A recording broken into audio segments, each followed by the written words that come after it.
ঐকমত্য কমিশনের সংলাপ বয়কট করেছে সিপিবি ও গণফোরাম।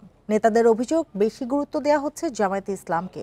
এদিকে রাষ্ট্র সংস্কারে কার্যকর ও নিরপেক্ষ নিয়োগ পদ্ধতি এনসিসি জরুরি বলে মনে করে এনসিপি ও জামায়াত, কিন্তু সাংবিধানিক কাউন্সিলের জবাবদিহি থাকে না বলে এটি গঠনে রাজি নয় বিএনপি।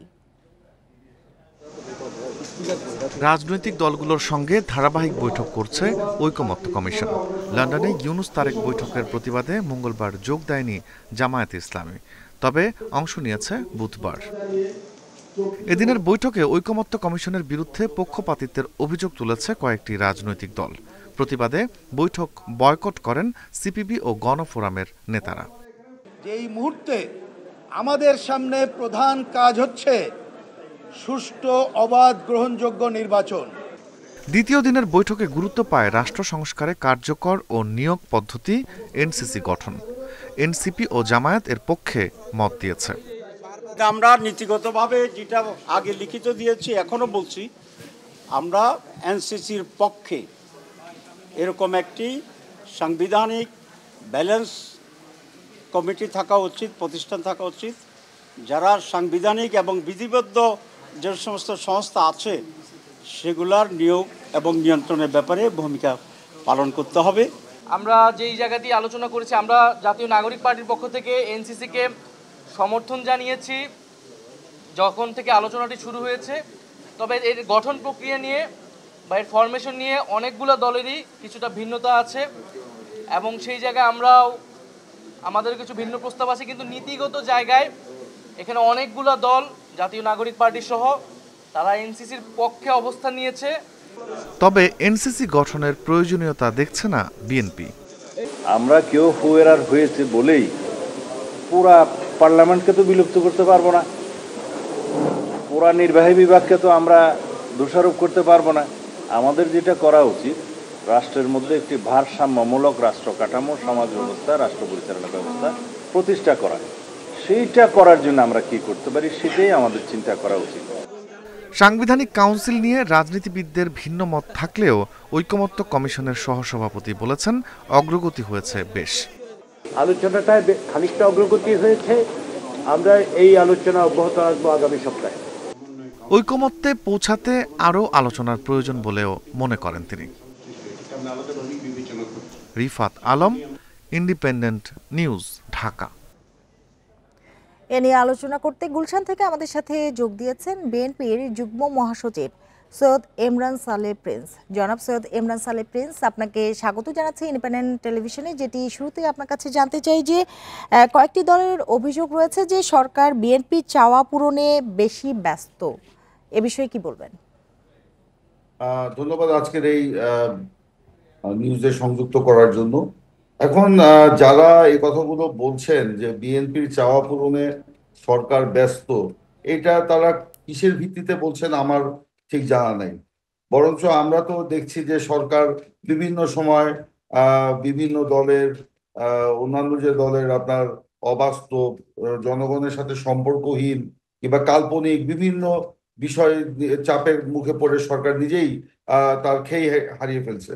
তো বিএনপির চাওয়া পূরণের ব্যাপার না। বিএনপি একটি অভিজ্ঞ রাজনৈতিক দল। এই দল দীর্ঘদিন ক্ষমতায় ছিল, ক্ষমতার বাইরে বিরোধী দলের রাজপথে আন্দোলন করেছে। তো বিএনপির যে অভিজ্ঞতা, সেই অভিজ্ঞতার আলোকে কিন্তু বিএনপি সবসময় তার মানে রাজনীতিটা করে আসছে এবং বিভিন্ন বিষয়ে প্রস্তাবও দিচ্ছে বা প্রস্তাবের বিরোধিতা করছে। এই যে এনসিসির ব্যাপারে যে আপনার বিষয়টা আসলো, জাতীয় সাংবিধানিক কাউন্সিল, এটা যেভাবে প্রস্তাব করা হয়েছে এটা টোটাল রাষ্ট্র ব্যবস্থাকে একটা ভারসাম্যহীন করে ফেলবে। আমাদের নেতা বিএনপি জাতীয় স্থায়ী কমিটির সদস্য জনাব সালাউদ্দিন আহমেদ বলেছেন যে আমরা গণতান্ত্রিক দল হিসাবে আমরা এরকম ভারসাম্যহীন কোনো বিষয়কে আমরা মেনে নিতে পারি না। আমরা রাষ্ট্র কাঠামো, রাষ্ট্র এবং সরকার ব্যবস্থার ভারসাম্যপূর্ণ কোনো ব্যবস্থা হলে আমরা এটাকে স্বাগত জানাই। কিন্তু এই যে এনসিসি যেটা নিয়ে বলা হচ্ছে, এটা সম্পূর্ণ একটা ভারসাম্যহীন এবং নির্বাহী বিভাগকে কর্তৃত্বহীন করার একটা বিষয়, বা তার নির্বাহী বিভাগের কর্তৃত্ব খর্ব করার বিষয়টা ছিল কিনা আপনাদের আপত্তির জায়গাটা, সেটাই ছিল কিনা সাংবিধানিক কাউন্সিল নিয়ে, সাংবিধানিক কাউন্সিল নিয়ে যে আপনাদের আপত্তি, সেটি মূল কারণ কিনা?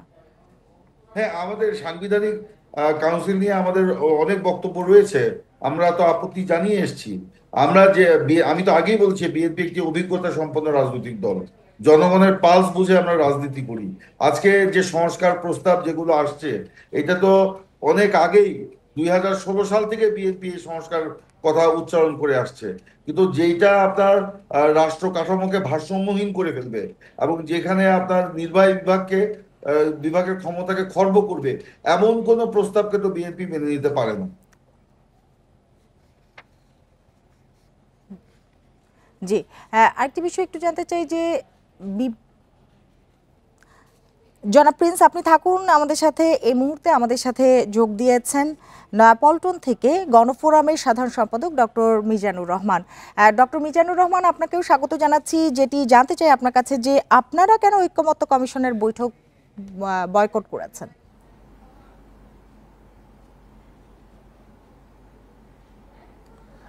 জি, ধন্যবাদ আপনাকে। শুনতে পাচ্ছেন? জি, শুনতে পাচ্ছি। আপনি নিশ্চয়ই আমার প্রশ্নটি শুনতে পেয়েছেন। হ্যালো। জি, আমি শুনতে পাচ্ছি জনাব মিজানুর রহমান, আমি আপনাকে শুনতে পাচ্ছি। জি, বলেন। আমি যেটি জানতে চাচ্ছিলাম যে আপনারা কেন ঐক্যমত্য কমিশনের বৈঠক বয়কট করলেন?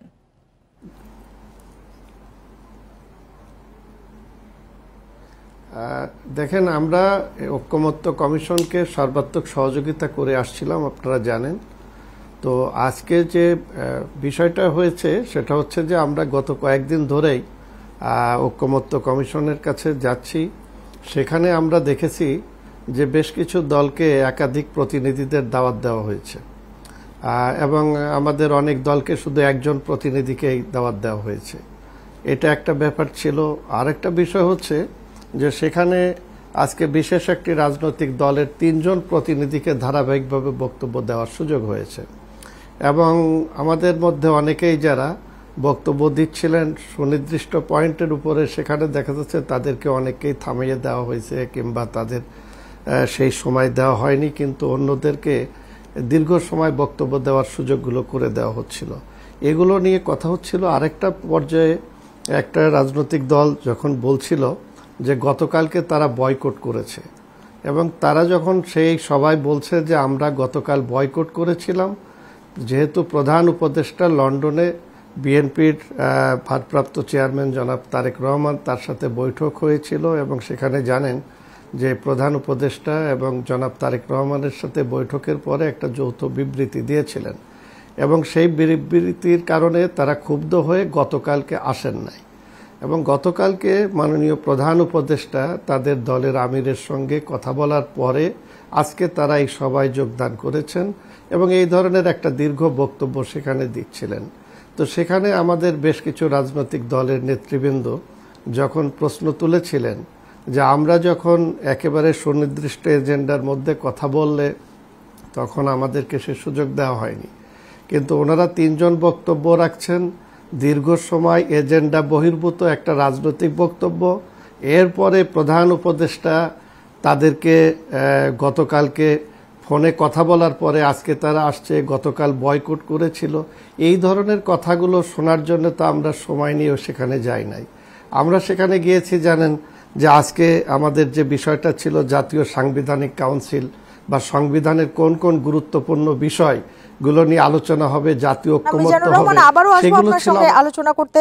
আবারও চলে যেতে চাই জনাব প্রিন্সের কাছে। জনাব প্রিন্স, ডক্টর মিজানুর রহমান যে অভিযোগগুলো করলেন সে বিষয়ে কিছু বলতে চান কিনা আপনি? দেখুন, আমরা আজকে দেখেছি যে কমিউনিস্ট পার্টি এবং গণফোরাম মিটিং এর শেষের দিকে তারা মিটিং থেকে বের হয়ে আসছে কিছু সুনির্দিষ্ট অভিযোগের ভিত্তিতে। অবশ্যই একটা মানে রাষ্ট্রের পক্ষ থেকে, সরকারের পক্ষ থেকে যখন রাজনৈতিক দলগুলোকে দাওয়াত করা হবে, অবশ্যই সেই রাজনৈতিক দলগুলোর গুরুত্ব বুঝেই হয়তো তাদের সংখ্যা নির্ধারণ করা হয়, অথবা সমানভাবেই তাদের দাওয়াত করা উচিত। এবং তাদের সেই সমান সুযোগ বা তাদের মিটিংয়ে যখন দাওয়াত করা হয়েছে, আমন্ত্রণ করাই হলো, তো তাদের পূর্ণাঙ্গ বক্তব্য শোনার মানসিকতা সবার থাকা উচিত। তো আমার মনে হয় এই যে যারা মানে যে কমিশনের যারা সদস্য রয়েছেন বা প্রধান রয়েছেন তাদের দৃষ্টি আকর্ষণ করে বলবো যে ভবিষ্যতে তারা যেন সকলের বক্তব্য শুনে সেগুলো অনুধাবন করার চেষ্টা করেন। আরেকটি কথা, আপনি এনসিসির ব্যাপারে আমাকে যখন জিজ্ঞেস করছিলেন, আরেকটি বিষয় আমি ওইটার ব্যাপারে আলোকপাত করতে চাই। আপনি দেখেন যে সাংবিধানিক মানে কমিশন যেই এনসিসির যে কাঠামো বা যেই ক্ষমতা ব্যাপারে প্রস্তাব করা হয়েছে, এটা অবারিত। এটা মানে এরকম একটা ক্ষমতা, অনেক ক্ষমতা দিয়ে দেওয়া হয়েছে, কিন্তু তাদের কোনো অ্যাকাউন্টেবিলিটি নেই। এই কাউন্সিল কার কাছে জবাবদিহি করবে? সংসদের কাছে, জনগণের কাছে, সরকারের কাছে, না মন্ত্রী পরিষদের কাছে? কার কাছে জবাবদিহি করবে? সেটার অ্যাকাউন্টেবিলিটি ছাড়া এত পাওয়ার মানে ক্ষমতা দিয়ে দেওয়ার কোনো যদি কোনো মানে প্রতিষ্ঠানকে দিয়ে দেওয়া হয়, সেটা আপনার ভারসাম্যহীন হয়ে পড়ে এবং সেটা ফ্রাঙ্কেনস্টাইল হয়ে যেতে পারে একটা পর্যায়ে। তো সেই কারণেই আমরা এই বিরোধিতা করছি, এটা এই মুহূর্তে প্রয়োজন নয়। এই মুহূর্তে সবচেয়ে বেশি যেটা প্রয়োজন, নির্বাচন দিকে নজর দেওয়া, নির্বাচনের সংস্কারগুলো নিয়ে আলোচনা করা এবং নির্বাচনী সংস্কারগুলো নিয়ে একটা অবাধ, নিরপেক্ষ, সুষ্ঠু, গ্রহণযোগ্য এবং বিশ্বাসযোগ্য নির্বাচনের আয়োজন জনাব করা। প্রিন্স থাকুন, আমাদের সাথে আবারও চলে যেতে চাই জনাব মিজানুর রহমানের কাছে। জনাব মিজানুর রহমান, আপনি বলছিলেন যে আজকে আপনারা গিয়েছিলেন এনসিসি নিয়ে কথা বলতে। আপনার কাছে একটু জানতে চাই যে এত আলোচনার পর সংস্কারের পথে কতটা এগিয়েছে কমিশন, আপনার কি মনে হয়?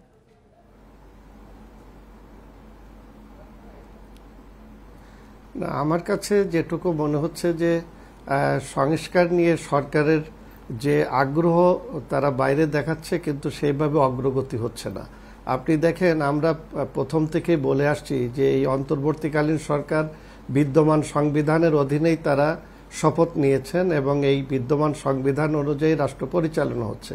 ফলে এই সরকার কিন্তু সংবিধান সংশোধন করতে পারবে না এবং আগামী জাতীয় নির্বাচনে যারা মানে জয়লাভ করবেন এবং সরকার গঠন করবেন, জাতীয় সংসদে সেটা করতে হবে। এই জন্য গণফোরাম থেকে আমরা বলেছিলাম যে বিষয়গুলো জাতীয় ঐক্যমত্য হবে সেটা আগামী সংসদের জন্য রেখে দেওয়া, কিন্তু একটি অবাধ, সুষ্ঠু, নিরপেক্ষ নির্বাচনের জন্যে আপনার যে কাজগুলো করা দরকার সেটাকে গুরুত্ব দেওয়া। দ্বিতীয়ত, বিগত 15 বছরে আপনি জানেন যে আমাদের দেশের গণতান্ত্রিক যে প্রতিষ্ঠানগুলো ছিল সেগুলো দলীয়করণের ফলে একদম ধ্বংসপ্রাপ্ত, যেমন দুর্নীতি দমন কমিশন, তারপরে আপনি পুলিশ প্রশাসন, জনপ্রশাসন, এরপরে নির্বাচন কমিশন। আমরা বলেছিলাম যে এগুলো অগ্রাধিকার ভিত্তিতে আপনি মানে আমাদের যে প্রস্তাবনাগুলো আছে সেগুলো দ্রুত করা হোক এবং এটা 1-2 মাসের বেশি সময় লাগে না।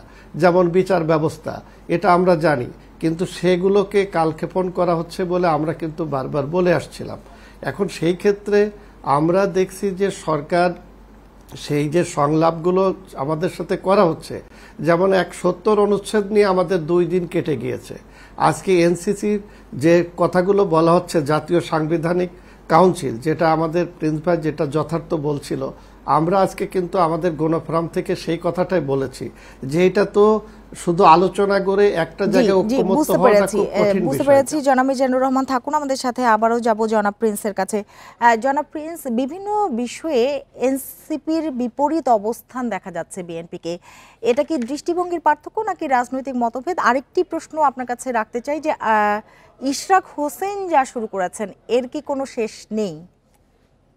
প্রথমে শেষ প্রশ্নের উত্তর দেই। ইশরাক হোসেন যা শুরু করেছেন এটা ইশরাক হোসেনই উত্তর দিতে পারবে, কারণ উনি একজন মেয়র ক্যান্ডিডেট ছিলেন। সেখানে আদালত থেকে তাকে রায় দেওয়া হয়েছে যে তিনি মেয়র, এবং নির্বাচন কমিশন সেই মানে প্রজ্ঞাপন জারি করেছে। তো সেখানে তো তিনি আইনগতভাবে তো মেয়র, এটা তো অবাস্তব না। কিন্তু সরকার বা স্থানীয় সরকার বিভাগ তার শপথ গ্রহণকে কেন্দ্র করে যে জটিলতা বা যে নাটক বা যে একটা অস্থিরতা সৃষ্টি করলো, তার কি জবাব স্থানীয় সরকার বিভাগ দিয়েছে? স্থানীয় সরকারের উপদেষ্টা তিনি যখন যেরকম তখন সেরকম জবাব দিচ্ছেন। এটার নাম তো মানে তার যে দায়িত্ব, সেই দায়িত্ববোধ তো তিনি পালন করছেন না। তো এইটার জবাবটা আসলে এটা এই আন্দোলনটা কিন্তু বিএনপির আন্দোলন না, এটা ঢাকাবাসীর আন্দোলন, এটা ঢাকার মেয়রের কর্তৃত্ব বা মেয়রের শপথ গ্রহণের আন্দোলন, এটা তো বিএনপির আন্দোলন না। সেই কারণে এটার জবাব ঢাকাবাসী দিবে।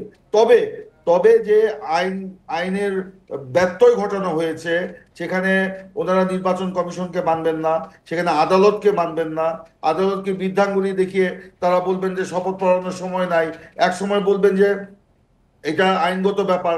আবার আরেক সময় বলবেন মানে সময় পার হয়ে গেছে, এগুলো বলে তো জনগণকে বোকা বানানোর কিছু নাই। সেটা জনাব ঢাকাবাসী প্রিন্স, আমাদের সময় একেবারেই ফুরিয়ে এসেছে। আমি যদিও একটি প্রশ্ন রেখেছিলাম, নিশ্চয় পরবর্তীতে কখনো আপনার সাথে আলাপ হবে এ বিষয়ে। সৈয়দ এমরান সালে প্রিন্স এবং ডক্টর মিজানুর রহমান, আপনাদের দুজনকেই অনেক ধন্যবাদ আমাদের সাথে যোগ দেওয়ার জন্য, আমাদের সময় দেওয়ার জন্য।